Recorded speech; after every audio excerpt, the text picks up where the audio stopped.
Hey guys, Chris Nelson with RV Bass coming at you guys today with a Clear Lake fishing report for October 30th. We're just before Halloween 2025. So just get into the details as far as lake conditions. I don't know the Rumsey gauge scale, so I do know that Clear Lake, the general area, has got some rain over the past couple weeks, so that's a good thing with early winter and late fall rolling around. As far as water temp, launched today at sunrise, so 7 o'clock. It's 5 o'clock now. Put a solid 10 hours on the water, and I saw anywhere from 62 to 68 degrees as far as water temp. Now I fished as far north as Lions Creek and as far south as I didn't go past Monitor. So take that for what it is. As far as water clarity, clarity was pretty bad actually. A lot of the areas that I fished today had dirty, stained water. There are little pockets of clean water. When I mean clean water, I mean maybe you have like a foot of visibility. I do know that supposedly there's 3 foot of visibility somewhere on the lake. If you go to Zach Ploger's his YouTube channel, he did a report recently and was reporting about 3 feet. I don't think he said where though, but that's what I saw today. A lot of dirty, stained water. It didn't seem to really affect the bite that much. As far as ambient temp, it was clear skies for the most part. We got a little bit of cloud cover coming in right now and a little bit more wind, but it was under 5 mile an hour as far as the wind goes for the majority of the day, and clear skies. So not ideal conditions, but still fun. Let me see. I launched at Clear Lake Oaks. That ramp is perfectly fine. You guys can use it. No golden mussel restrictions specifically for Clear Lake, but let's do our due diligence and make sure that our bilge is dry and we're just taking care of the ecosystem right. All right, so let's get into what caught him today.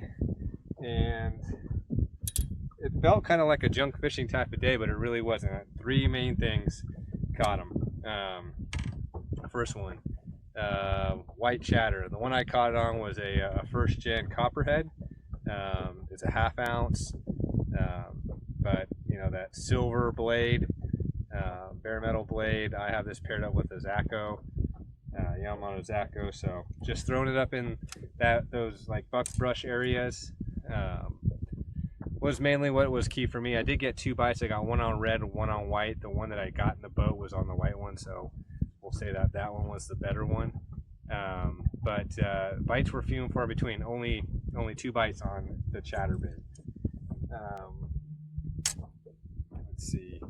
Big fish of the day did come on a jig. This one specifically, it's 1/2 ounce football jig from Dirty Jigs. I think this is the matte brown color with purple, and that's paired up with a Yamamoto flapping high. You can see those angry bass bit off the little appendages there.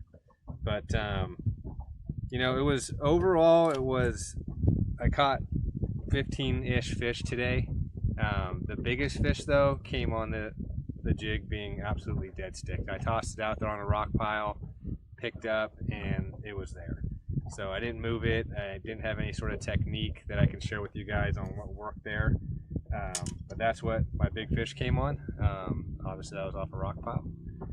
And majority of the fish today came on, actually have it off already, this right here.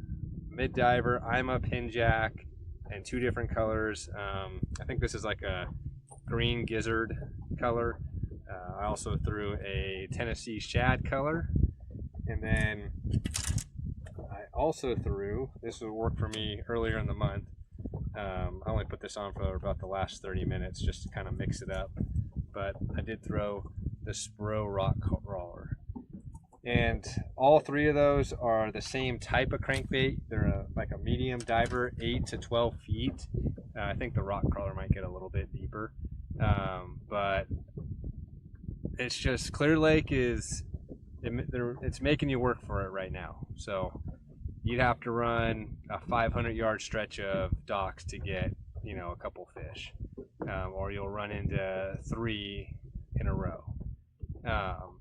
But then for the most part, it's doing a lot of running around. I burned a lot of gas today. Like I said, I started off in the rattlesnake arm, launched at Clear Lake Oaks, made it all the way up to Lions Creek, going around the bowl, came all the way back down, hit Henderson, hit Windflower, you know, fished around Monitor, back down to Rattlesnake Island. So just a lot of moving around, and just when I thought I had it figured out, I wouldn't catch a fish for an hour. So overall, though, there's definitely fish to be caught out here. Size-wise, it's a little tough right now. I think a lot of people are reporting that, but there's still fish to be caught. So you can just put the trolling motor down, start going around docks, start going down Rock Bank, and you will eventually run into them. So like I said, this little guy right here, this I'm a pin jack, this thing's deflecting off rocks, docks, pilings, but overall, guys, now is a great time to come out to Clear Lake. They're definitely in the fall feed. They're definitely moving, so don't get discouraged. Just continue moving around the lake and go with what you have confidence in, and then build from there. So I hope you guys enjoyed the report.